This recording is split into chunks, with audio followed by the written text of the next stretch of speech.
எங்களுடைய அமைச்சர் நிர்மலா சீதாராமன் வந்தாங்க. நாங்க எல்லாருமே கோவை பாரதிய ஜனதா கட்சியினுடைய சார்பில், மாநில பாரதிய ஜனதா கட்சியின் சார்பில் நிர்மலா சீதாராமன் அவர்களை சந்தித்து இங்க டிஃபென்ஸ் பார்க், பாதுகாப்பு அமைச்சத்துடைய ஒரு பார்க் வரணும், அங்க ஏராளமான பாதுகாப்பு உதிரி பாகங்களை செய்து அதனுடைய பட்ஜெட் 2,10,000 கோடி ரூபாய். டிஃபென்ஸ் எப்போதுமே ஒரு 10,000 கோடி ரூபாய் கோவைக்கு வரணும். அங்க ஏராளமான டெக்னாலஜி தெரிஞ்ச சுய தொழில் விற்பனர்கள், சிறு தொழில் விற்பனர்கள் இருக்கிறார்கள். எனவே அவர்களுக்கு வாழ்வு தர வேண்டும், கோவையினுடைய பொருளாதாரத்தை உயர்த்த வேண்டும் என்பதற்காக அவங்கள்ட்ட பேசியிருந்தோம். அவங்க வந்தாங்க, போன வாரம் வந்தாங்க. வந்து டிஃபென்ஸ் பார்க் அறிவிப்பதற்காக உள்ளூர் அமைச்சர் அவரை வரவேற்க வந்தார். வந்த உடனே மாலையில இதை அறிவிக்க போவதாக தெரிந்து கொண்டவர், ஆனால் எவ்வளவு ரூபான்னு அம்மா அறிவிக்கல, எவ்வளவு ரூபான்னு சொல்லல. எவ்வளவு ரூபான்னு சொன்னா அதுக்கு கான்ட்ராக்ட் எங்க அறிவிக்கிறாங்க அங்க போயிருக்கும், நம்ம அறிவிப்போம், அவங்க வாங்கிட்டு போயிருவாங்க.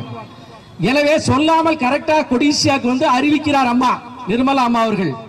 அறிவிச்ச உடனேயே அவர்களை கூட்டு உள்ளூர் அமைச்சர் மிரட்டுகிறார். என்கிட்ட சொல்லாம எப்படி பண்ணு, வெறும் 20 கோடி ரூபாய்க்கே மிரட்டல்.